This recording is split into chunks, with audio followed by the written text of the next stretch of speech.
هو التاريخ يروي تفاصيل خيانات في سراديب القصور. كم من ملك سقط بسم طباخ خائن أو طعنة خنجر من مقرب ظنه صديقا.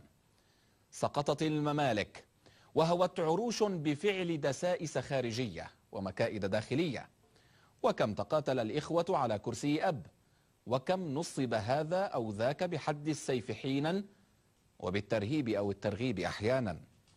رياح الخيانة والتآمر في مملكة بني سعود بدأت تهب على تماثيل الرمال، تماثيل عجنت بدم أبناء المنطقة ليعلن جزار آل سعود حينها قيام دولتهم.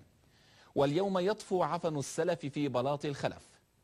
يتآمر متعب بن عبد الله على محمد بن نايف ليمسك الأول بزمام الجيش عبر صفوة يعمل على تدريبها لمواجهة محتملة مع داخلية الثاني.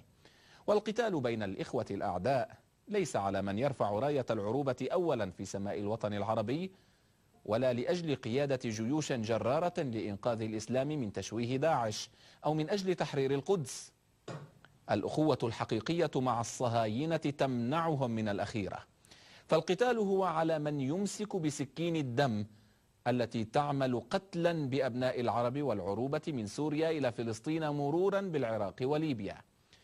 يرهبون بعضهم البعض داخل بلاطهم ويقتلون مواطنيهم ممن يخالفهم الرأي بتهم الإرهاب بجرافات إخوة لهم في الفكر، جرافات من صناعة صهيونية. راهن آل سعود على تصدير خلافاتهم إلى الخارج من خلال دعمهم للإرهابيين في سوريا، معتمدين في ذلك على قاعدة صادق الشر تأمنه. إلا أن سرعة ارتداده من سوريا إلى جنبات الأرض الأربع كانت بخلاف رهاناتهم، لتهتز بذلك أعمدة عروشهم.